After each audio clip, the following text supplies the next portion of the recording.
right, the next trip we went to Milan and the Milan area. We call it just northern Italy. We left late or about in the afternoon on Wednesday night. We got there. We got to the hotel, which was just outside of Milan. Late at night, we really didn't do much but show up and sleep. Next morning, we actually went into Milan itself, and we went first to the church or museum or whatever you want to call it that holds the Last Supper of Leonardo da Vinci, which was really cool to see close up. Um, People just couldn't help making Da Vinci Code comments, but it's kind of funny because the monks who owned the monastery that it was painted in needed a doorway for their kitchen, so they cut a door right in the middle of it. So anytime you look at a picture of this, where they reproduce the painting, you can always see the door that was cut right at Christ's feet. It's, you know, I guess they didn't realize that this piece of art would be respected for centuries to come. So that was cool, and we saw the cathedral in Milan, which is a really cool Gothic style cathedral. I've got this kind of love-hate relationship with the Gothic where I think it ought to be really cool, but every example I see of it is leaving me wanting, and this was no different. They put a bunch of lights in it and kind of ruined the feel, and they had this art exhibit up in it, which I thought was weird for a cathedral. It does, however, house the body of St. Charles Borromeo, so we got to go down and pray in front of the body of St. Charles Borromeo, which is kind of odd because as the week before we had gone to the Church of St. Charles Borromeo in Rome and prayed in front of his heart. Apparently they like splitting up these saints and putting them in different cities. But we got to do that, which was cool, and then we went out and saw the gallery, did some shopping. We went to this church that's an example of, I forget the guy's name, but he does like perspective. So they wanted to build a church in the Latin cross style, which is to have a long nave and then the three like apses where they make where there's the altar in the middle and there's the three kind of cutouts on either side. But they only had room for the ones on the left and the right. There was no space to go back behind the altar. So the artist painted it so that it looked like it was the same length as the other two, the two on the left and the right.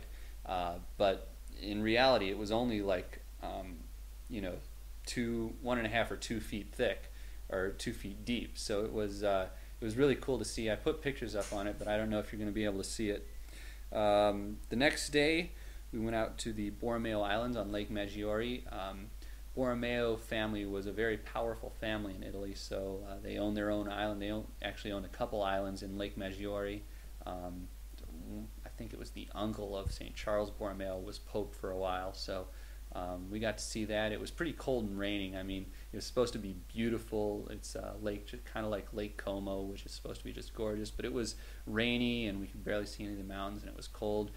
We made a good trip, though. It wasn't too bad. We got to go up and take a picture by the statue. They got a giant, like 40-foot tall statue of St. Charles Borromeo, so we got to go up and take a picture by that. Let's see.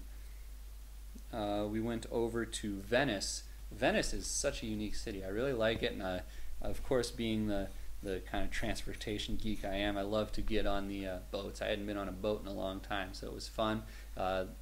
This was the next day, and it was sunny, and if not warm, then sunny. So we could deal with it, and we got to walk around Venice. We went on a gondola ride. I got some good pictures of the gondola ride.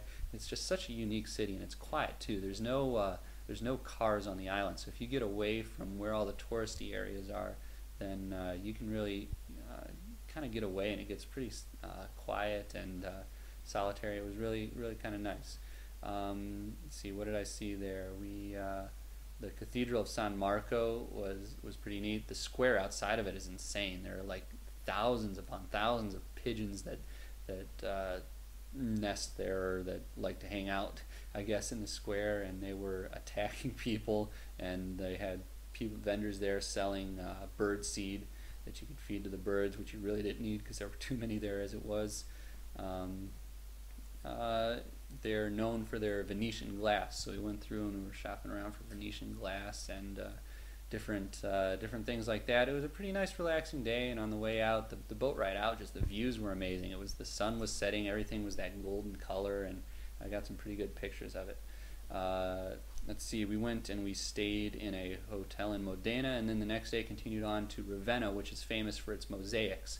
So we went around to a bunch of the churches and saw the different mosaics that were done kind of in a Byzantine style, which were neat to see.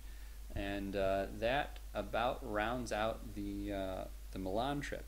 So up next, one more trip. Stay tuned.